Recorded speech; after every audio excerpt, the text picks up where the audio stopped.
Pearson Ravit's story begins with Dr. Stephanie Pearson, a passionate OBGYN at the height of her career.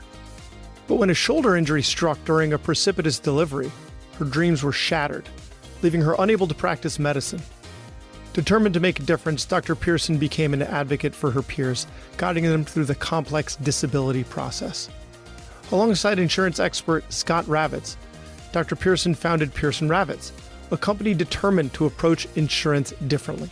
Together, they set their mission to educate and empower physicians to protect their most valuable asset, their income, and the most important people in their life, their family. Today, Pearson Ravitz serves the medical community in all 50 states. At Pearson Ravitz, they understand the unique concerns of physicians.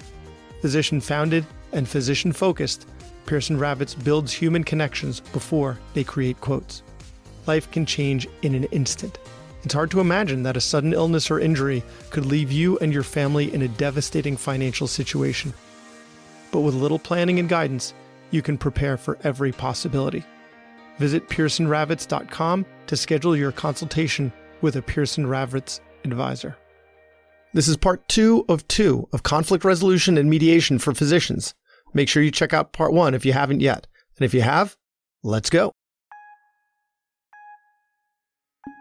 Hey, this is Brad Block, host of The Physician's Guide to Doctoring. This is a personal and professional development podcast for physicians where we have experts on the show that try to teach us everything we should have been learning while we were memorizing Krebs cycle. One of the things, we've been talking a lot about conflict, and it seems to be from the perspective of interpersonal conflict, but where you're not the mediator, right? Where you're just advising the listeners how to deal with conflict in their professional lives, right, but not where you end up being, the person that's mediating the conflict. So I want to talk a little bit about that, right? Okay. Because, let's say just a hypothetical situation, right? You end up with the stereotypical surgeon, the arrogant surgeon who's kind of mean to everybody. Their stuff is the most important stuff, and they're dismissive of the staff. They're disrespectful of the staff. And so when you end up with someone like that in front of you, right, because they're just in constant conflict with the staff, where do you begin? So I did a mediation with a group of cardiologists and a medical center. The medical center was literally throwing up their hands. They had constant complaints about the cardiologists. They were constantly saying the cardiologist is abusive to the staff. The way they treat the staff is horrible. The way they treat each other is horrible. This is rapidly becoming an untenable situation. And one of the things about those kind of mediations is that it's already bad. I mean, you're walking into something that's already bad. Yeah. And I think there's 2 things that you do when you have this situation.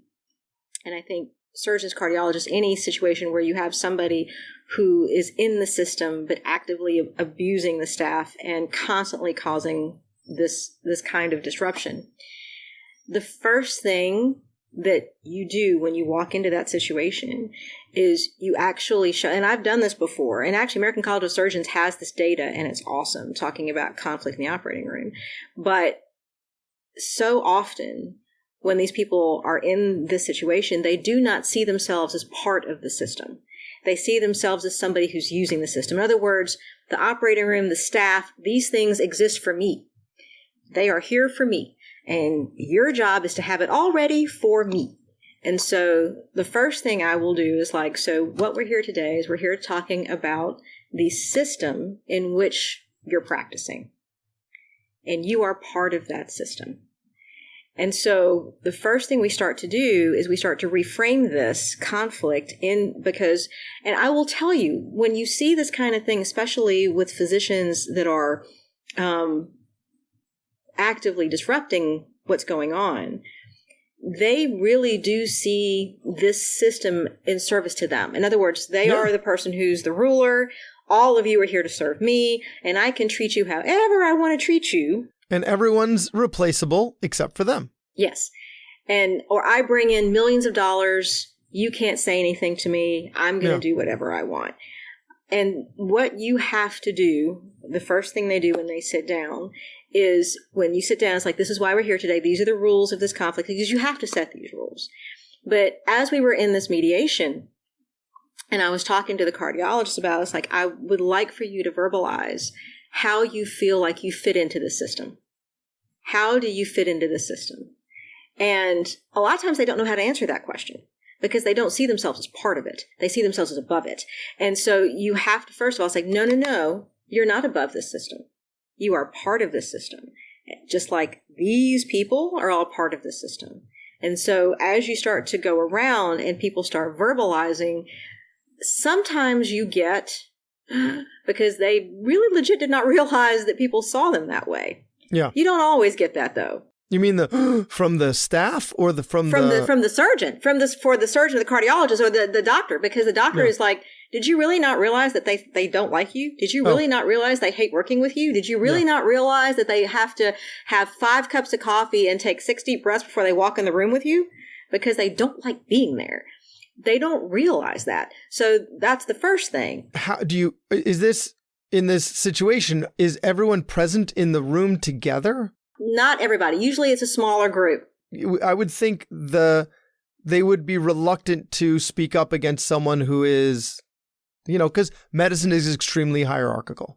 Right. But this is the thing about reframing. When you start reframing this into a system, everybody has a role in the system, and it takes the power out of it. Because you're right. When you have that person walking in, and that is how they justify their power. That they justify it by the fact that I've had this many years of training, I bring this much money into the hospital, and this is why you have to do what I tell you. So we are in this mediation.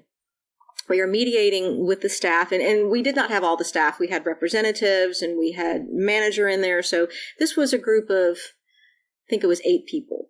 Okay. So this is a smaller group, and we had the 2 cardiologists, and we have the 6 staff representatives and managers, and we are talking about what these interactions are and what has brought us here today. We start to reframe this into the reason why we're here is we want the system to work well, and you are part of the system.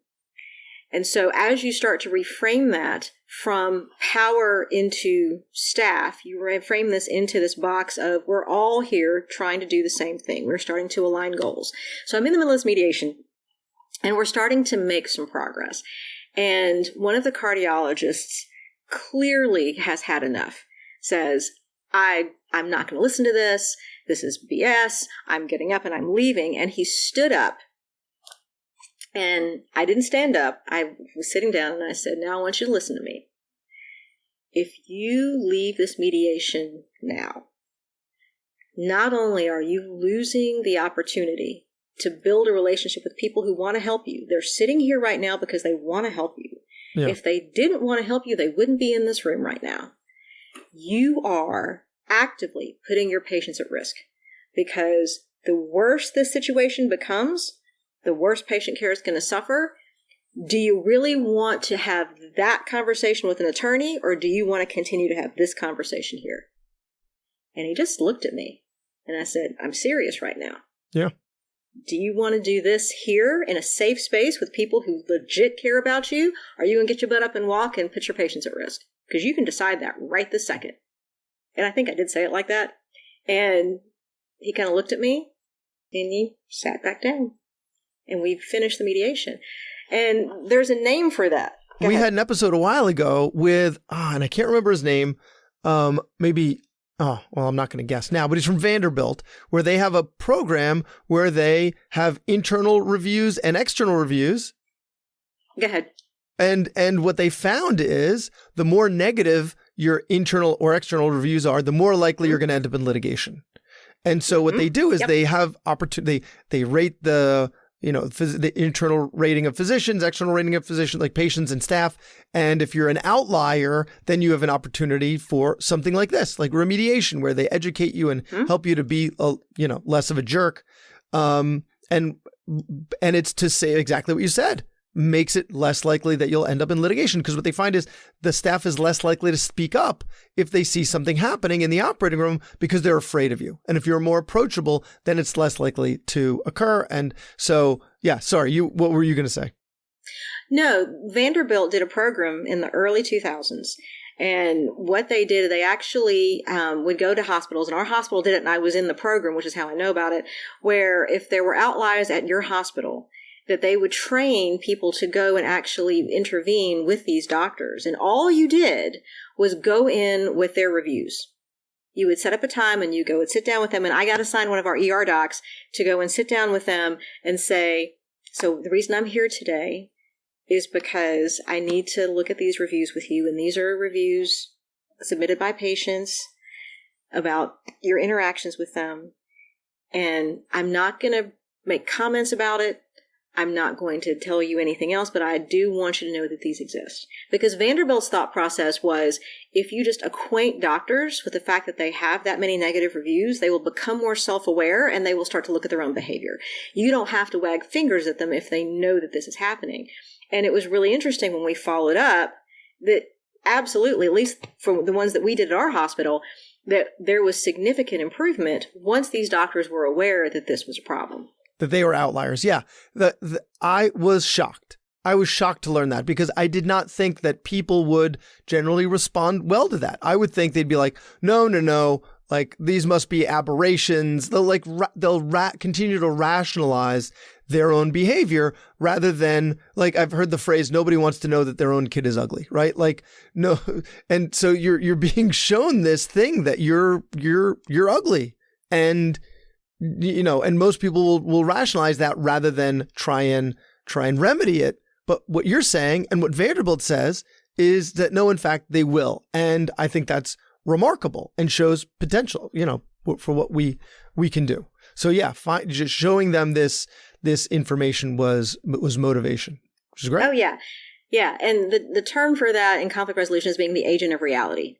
You have become the agent of reality. And I think there are times that being a physician in that position is very valuable, because a lot of times if they have somebody who's not medical or somebody who doesn't have that level of training that comes in and tries to mediate, you are going to have those times where you have some physicians that are not going to respond to that. Yeah. They honestly, they don't know what it's like to have an admin who doesn't deal with patients, who doesn't know what it's like to be in the operating room, like with, where bad things happen. And now trying to talk to you about that when they just don't get it. Like, nobody's going to get it like another physician. Absolutely. And I think that's one of the things that has been so interesting to me in doing this, is because in this world that we've been in, I've been in for 30 plus years, I will never forget this. And I wonder sometimes if in the back of my mind, this was the thing that maybe got me into this. When my very first job, when I was 16 years old, is I was working as a secretary at our local hospital. And my mom worked there. One of the secretaries on maternity leave. And so they had me answering phones. And my office was right across the hall from the doctor's lounge. So my job was to maintain the medical library. And, I knew where the doctor's lounge was. And I was at work, and it was 8:30 in the morning. And all of a sudden I heard boom. And I was like, what the heck was that? And the door of the doctor's lounge opened. And I hear, "You killed my patient, you son of a bitch." And I was like, okay. And then I see one of the anesthesiologists come around. I was working for one of the vice presidents, come, and he slams his hands on my desk and says, "Where's the VP?" And I was like, And he was in his office, and he says he saw me visibly shrink under the desk as this guy came storming in. And after all this, I saw Wayne go find the other doctor, and I asked him later on, it's like, well, what happened? It's like, well, this particular nephrologist who had this patient was very sick. She was 90 years old. She went to the operating room for something. She died on the table. He was blaming the anesthesiologist. And it's like, wow. It's like, I don't even know what you begin to do about that. And he said, you know what? I think it's one of those things that I just have to try to smooth it over. And I remember witnessing that. I remember seeing that as a 16-year-old kid. And I think at that point, I was too young to understand the level of conflict that doctors can get into. I don't think because I never saw my parents do that. I never saw my parents or heard about my parents getting into that kind of stuff. My mom had a sign above her microscope that I didn't understand until I was much older. That says the scalpel is designed to be used on the gross specimen and not on the referring surgeon. Which is really funny because my dad was a surgeon. But I mean, that was her thing, is that, you know, mom was one of those who she didn't have to really deal with conflict in the sense that she was one that was able to talk to people. And because she was a pathologist, it wasn't like she was in this a whole lot. Yeah. You know, that was her expertise. And she was very, very, very, very good at what she did. But there's so much of our passion, our personality, our fears, our ego that we bring into every interaction we have with every other person. And more so in a conflict interaction, because we're more raw. We are more emotionally invested. And if we are not acutely aware of those things that motivate us, if I can't step back and go, okay, my ego is up in this mess now and I need to step back. There are times that you sometimes have to say to yourself, I'm about to get into a little ego throwdown and I need to take a step back. What are my motivations right now? What is my interest? Why do I have this position? Why am I doing this? And it really allows you to ask that question of other people because you've had to be so. So you had mentioned being in the circumstance where the surgeon, right, the other members of the operating room, or in I guess the interventional suite for the cardiologist, right, have to be able to approach the cardiologist or interact with them in the setting of the mediator. So how do you create a climate of safety where they feel comfortable communicating with you, knowing that, again, there is this hierarchy? Like, how do you make it? So we talked about how you handle the one who's higher up in the hierarchy, but how do you make it safe for others to communicate? Yeah, that's a great question. I definitely think when you have people who are involved in conflict and there's hierarchical things going on, one of the things that you have to express to the person who is maybe perceives themselves as being lower in the hierarchy is, number one, how important their voice is, that they are important to this team and their perspective is so valuable that this whole system could not work without them. And you bring them into the space by saying, you are so valuable and we respect you. And what you're saying in here is only trying to make patient care better. You are doing this specific thing for patient care, and we are so proud of you for that. And if you're talking about positions, and I always come back to this because I think so often where conflicts start in medicine is there is a position. There is this person who has this position that this needs to be done, and this person has this position that needs to be done, and this is where they fight because they're fighting from these positions. And when we hold on to positions, we hold on to ego, we hold on to power, we hold on to those things that we think reinforce this position.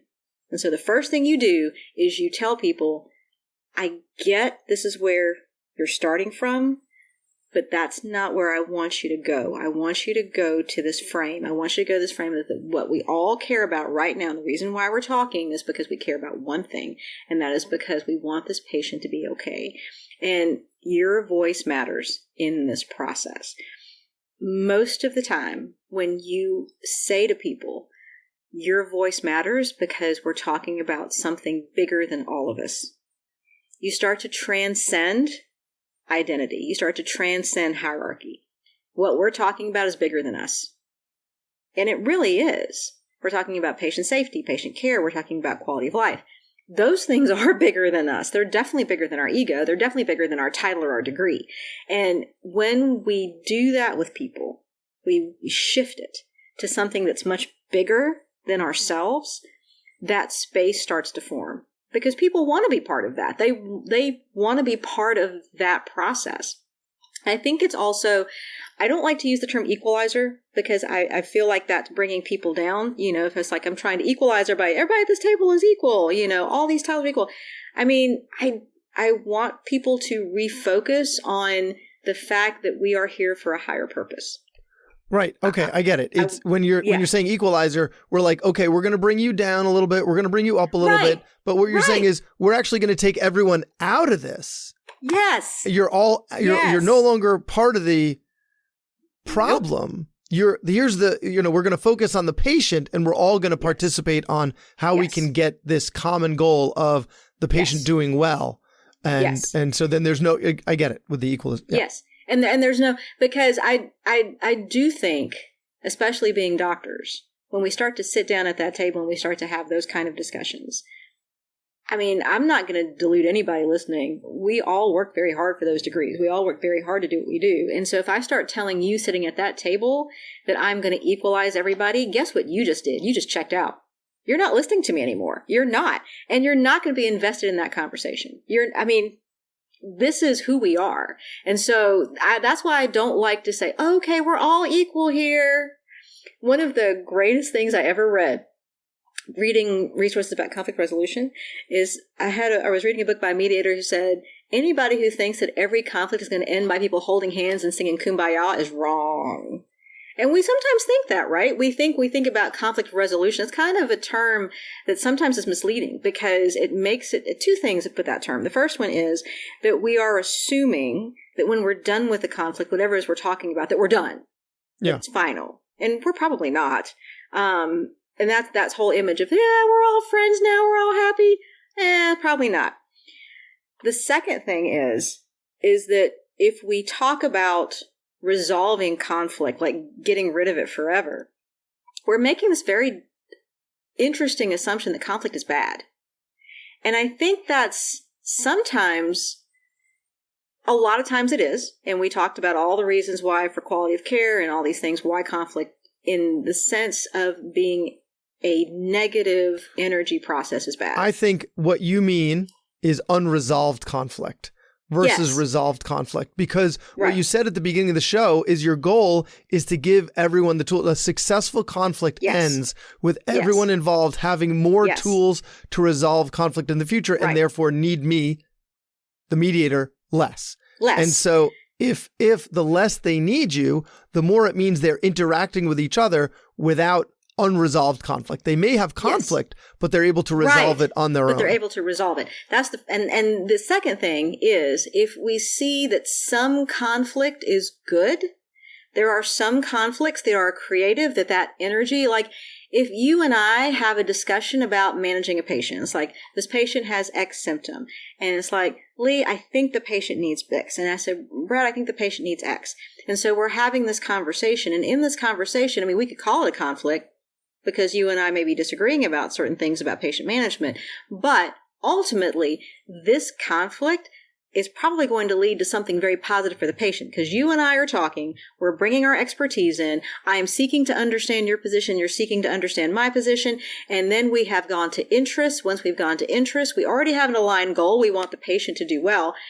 That conflict has creative power.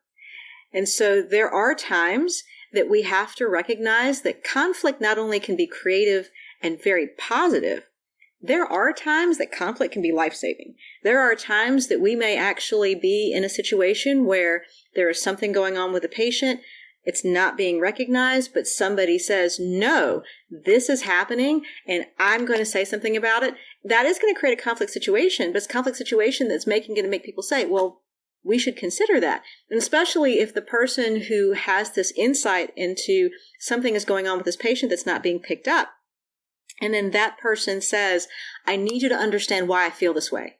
I need you to understand. You have given that person the tool to present an interest. They have moved past the position. It's like, this patient, I'll put it in my world, this patient needs a stat section now. Okay, well, if you're just going to say that, no, I disagree. This patient, so now let's say we're in a hierarchical conflict. Let's say we have a second-year resident, a chief resident. The second-year resident says, I don't like this strip. This strip frightens me. I think the patient needs to see sex. Chief resident's like, strip looks fine. Strip's okay. Fluid, lie on her side. We'll stop the pit, whatever. That strip looks okay. The second year's like, I know you don't believe me, but let me tell you why I think this is wrong. When I've been in there, the patient has no fluid. I saw variables. I'm really concerned there's a compressed cord. I think we need to do the stats section now. This conflict has creative potential and has the ability to actually make the patient's care better. And so it's there clearly are times, respectful. And it's respectful. Yes. Like you're sharing Yes. information in a respectful way. Like, Yes. for my world, if I've got an anesthesiologist who's about to intubate someone supine, and I'm like, no, that's not the way, like they've got epiglottitis. It needs to be an awake fiber optic intubation. Like, and here's the reason why, because I'm worried if you sedate them any little bit, they're going to obstruct their airway, and then we're going to have to do an emergent trach. So like, if this isn't, but I don't see that as conflict. Like what we're doing is we're exchanging information in a respectful, in a heightened way, because clearly if you've got someone who's having, decelerations, that could be bad news. If we have an obstructed airway, that's bad news. So it's heightened because of the stress of the situation. But I don't know if I would define all of those interactions as conflict, but I think you do, because one is people that are both aligned with what is best for the patient, and they're exchanging information in a respectful way. But when we think of conflict, we generally think of it as in a lesser and respectful way, and they're not always thinking about what the end point is from the perspective of the patient. Well, let me ask you a question, because we'll go back to this interaction that you had with the anesthesiologist. The circulator watching that interaction, do you think he or she would call that a conflict? That's an excellent question. It's hard to say. I guess it depends how heightens everyone's stress level is, because if someone's potentially losing their airway, there's going to be some tension there. So, yeah. And so I was doing an emergent case. I think this is probably 2 or 3 weeks ago. Had a patient that was bleeding out, had a prolapsed fibroid, had to take her emergently and go get the fibroid, etc. Well, I decided to go ahead and do an ablation, and with the endometrial ablation, you've got 90 degrees centigrade water in the endometrium that's circulating in a closed system. So the patient has to be still, because if that patient moves and you perforate that uterus or it falls out, then you've got boiling water in the vagina, and this is not a good thing. Yeah. So I'm sitting here and I'm doing the case. It takes 10 minutes to do the ablation part. So we're in the middle of the ablation. The patient starts to buck. Like she's bucking. And CRNA is up at the head of the bed. And I, like you, we know all of our CRNAs. And I was like, Aaron, she's moving. And I'm yelling at this point. Yeah. And he's like, okay. And about 10 seconds later, it happens again. Oh. And I yelled at him again. And I said, Aaron. And and then he got it and it was fine. And I said, I'm really sorry. I'm really sorry I yelled at you. But I had boiling hot water in her uterus. And he's like, no, it's fine. So in my mind, that was not a conflict. But for the other people watching, I did yell at him. Absolutely yelled at him. 100% yelled at him. And so it was really important for the people who were in that room, circulator scrub, for me to acknowledge the fact, yes, I did yell at you. And yes, I'm sorry. But this is the reason why. I had boiling hot water in the uterus, and I was really scared because she was bucking around. I think it's really interesting when we're in these interactions. We may not perceive this as conflict. We may not think it is. But somebody watching may not have that same reaction. And so when you do that with the anesthesiologist, it's like, dude, I'm about to lose an airway. You gotta do this. At some point, you're also going to say, thank you, or glad we could do that. Gosh, that went really well. You're going to do something that the other people who are witnessing this interaction are going to go, okay. Even if we might code this out as a conflict, in your mind it was not. And probably the anesthesiologist it was not. But for the people who were watching, you have already set that up as, this was a professional interaction that improved patient care, and look what it got us. This was a good outcome. And we should always be mindful. It's kind of like children and parents, like we were talking about earlier on, that what we don't think is conflict, somebody else watching who doesn't have our life experience won't perceive it that way. And so we're modeling as well for other people. Yes. Yeah. To be able for them to see we can have professional interaction, that we are aligned. And what's so interesting, if you look at things like Walk in the Woods could be a day, it could be 15 minutes, but it could also be 30 seconds. This process of going from a self-interest goal to understanding that person to having aligned goals, to being creative and having a resolution, that whole arc might take 10 seconds. And the more that we do this, the more that we are aware that this process is happening, the more we see it in real time, the more we can actually lead into it, and the faster it starts to happen. And so I think the awareness of that this process occurs, just kind of reinforces that feeling of this is what I'm trying to do. And then you can do it over and over and over. And then somebody else watching you will start to do it. And then when you have the people who come into your two doctors in your practice that are fighting, you're able to take a step back, and then you can actually help them see, no, we're going to get out of our positions. We're going to reframe this, and we're going to actually have interests that we understand, and then we can align our goals. And it becomes a much different interaction. Well, I think bringing that back from the beginning of the episode, you haven't done many podcasts, but that was an excellent way to close. That was perfect. I think you brought it back from what we covered at the beginning, going over how, the steps to conflict resolution. I think that's the perfect way to close. So, Dr. Sharma, this was fantastic. And I know that a lot of listeners, all the listeners are going to come away with improved conflict resolution skills, different ways to reframe it and think about it. And hopefully we'll all be better people for it. So thank you so much for your time and all that you're doing for medicine with all the conflict resolution and all that you're teaching and doing that. Thank you, Dr. Block. This was a great experience. I really appreciate it. And now a final word from our sponsor. At Pearson Ravitz, they understand that life can change in an instant. It's hard to imagine that a sudden illness, injury, or catastrophic event could put you and your family in a devastating financial situation. Physician-founded and physician-focused, Pearson Ravitz builds human connections before they create quotes. Visit pearsonravitz.com today and embark on a journey of safeguarding your future. Thanks for listening. I have a favor to ask. You listened to the episode until the end, which means you either fell asleep or you really liked the episode. So please share it or like it or comment on a social media post or write us a 5-star review, something. It would really help me out. And maybe what you learned from this episode can help someone else too. The views expressed in this episode are those of the interviewer and interviewee and don't represent the views of their employer or even their significant other. Even though the magic of podcasting make it sound like I'm talking directly to you. This is not a doctor-patient relationship, and this is not medical advice, or financial advice, or really any advice. Thank us again for listening to The Physician's Guide to Doctoring.